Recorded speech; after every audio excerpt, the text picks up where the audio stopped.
In the name of God the Father, God the Son, God the Holy Spirit. Amen. Please be seated.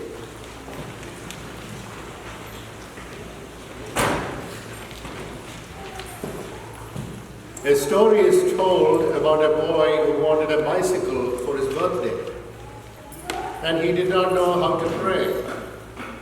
So he started watching TV channels, Christian programming, and found a high church program, maybe a high Episcopal church. Then he prayed, Almighty and eternal God, if it is in your perfect and eternal plan for me to have a bicycle, I'll be most grateful to you if you can provide one in your time, in your will. I would like to have the bicycle outside my door at 6:30 a.m. Through Jesus Christ our Lord, who lives and reigns with you and the Holy Spirit, world without end. Amen.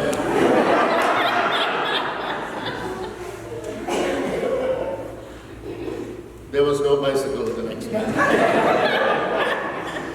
So he tuned into an evangelical channel and he prayed the next day like this. Jesus, I declare my need for a bicycle. I claim that it will be blue and silver. That will be outside my door at 6:30 in the morning. Amen. Again, got disappointed.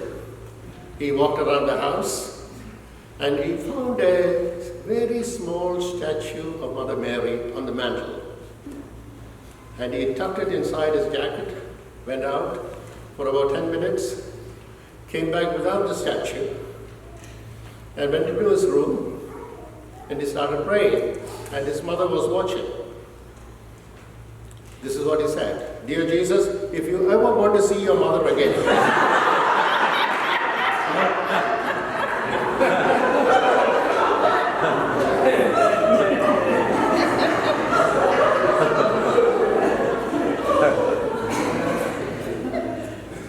on a serious note, in your private and public prayers, if it were to be heard by someone other than God, if your life of meditation or meditational life or your walk with God can be viewed or understood by someone outside of God, what would they conclude about the nature and character of God? What would they learn about God by observing your life and mine? Some of you may remember Edwin Bliss. He was a broadcast journalist on CBS for a number of years. He's the author of the book called Getting Things Done. He once said, the pursuit of excellence is gratifying and healthy, but the pursuit of perfection is frustrating, neurotic, and a terrible waste of time. Interestingly, Jesus taught the same principle in Luke chapter 10, 38 to 42, in the story of Martha and Mary. Two sisters, each with different priorities. And if you look at the world, many women are raised to be like Martha. I know of a woman who was in my church who will not let herself exercise until her household chores are done. Work first, play later. There are some who would let themselves play in any context. How sad it is. Sometimes we don't see play as its own reward, as worthy of our attention as the chores. Martha scurries around so much that she has no time to be present for the guest she has. We sometimes get so busy we're consumed by our chores of daily life that we neglect to notice the sacred in our midst. Through this story, we see two women. But men are not exempt from this paradigm. All humans would wrestle with the question, how to balance the chores that are necessary to sustain life with spiritual nourishment that we need so desperately. Unfortunately, often the chores win. I can hear some say, those chores must be done. Really? Are you sure? What would happen if you do not vacuum this week?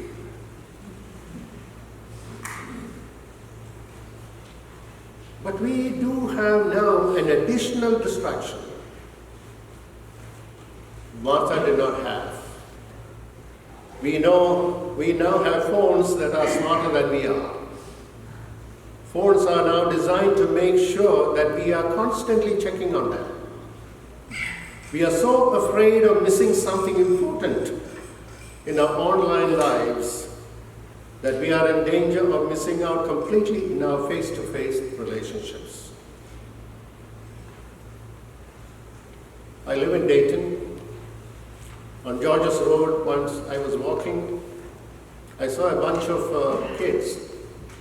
They were not talking to each other, they were texting each other and walking.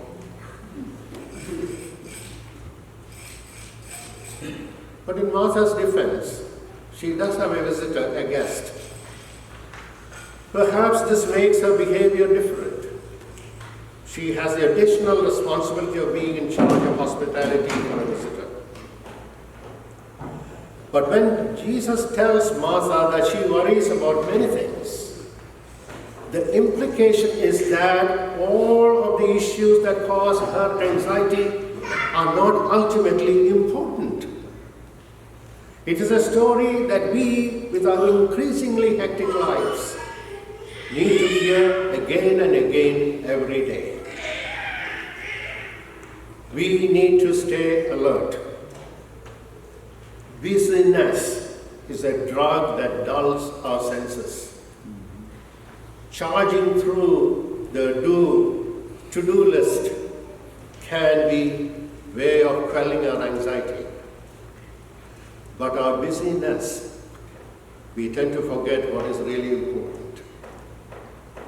We miss the sacred moments in our lives.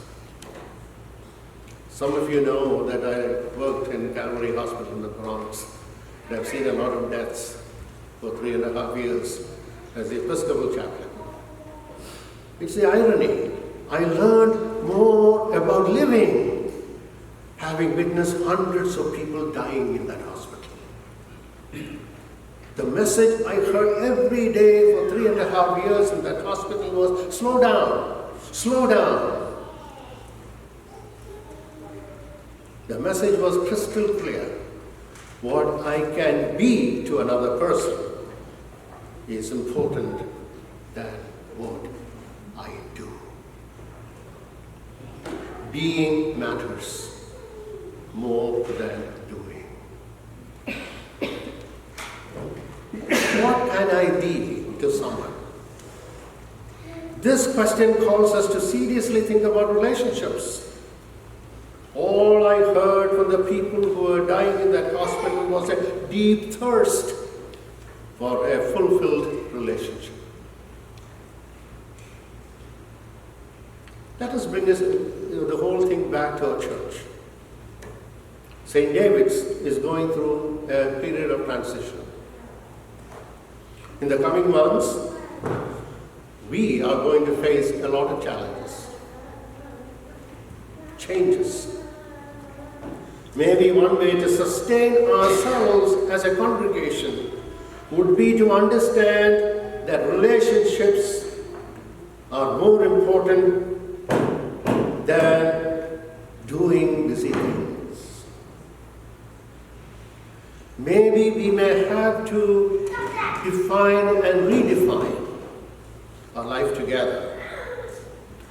In the midst of anxiety and uncertainty, is it possible to stand together, recognizing the sacred in us, so that we can be connected together as a community with the Spirit of God? Maybe finding time for each other, sharing our stories, will be very beneficial at this time.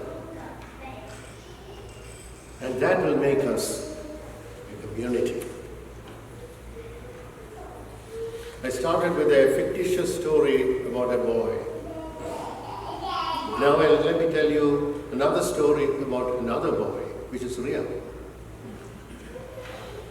A businessman who worked very long hours arrived home one evening to find his 7-year-old son waiting for him at the door. He addressed, "Daddy, how much money do you make an hour?" And father said, "That is none of your business." But he pleaded, please tell me, how much do you make an hour?" And Dad said, "If I tell you, you must promise that you won't tell anybody else." And he promised. The little boy replied, I make $150 an hour. "Oh," the little boy said. He looked a little sad. Then said, "Daddy, can I borrow $20 from you?" His father was furious. If the only reason you wanted to know how much money I make is so you can borrow some money, you can straight go to your room and you are punished. The little boy burst into tears and made his way to his room.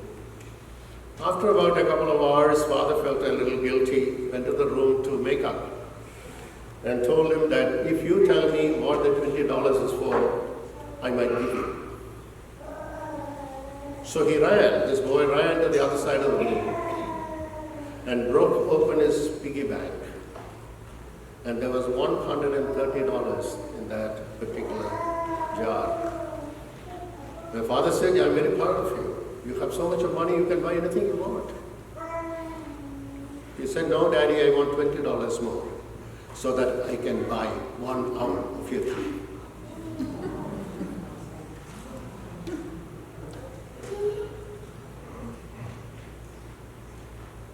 Maybe we need to think about relationships more than what we do.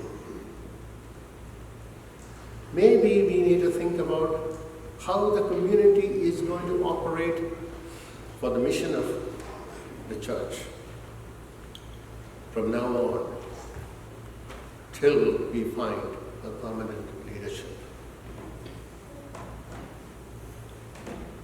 Maybe we need to be less anxious and find the sacred in the midst of this church. Brian selected the song, "Seek ye first the kingdom of God."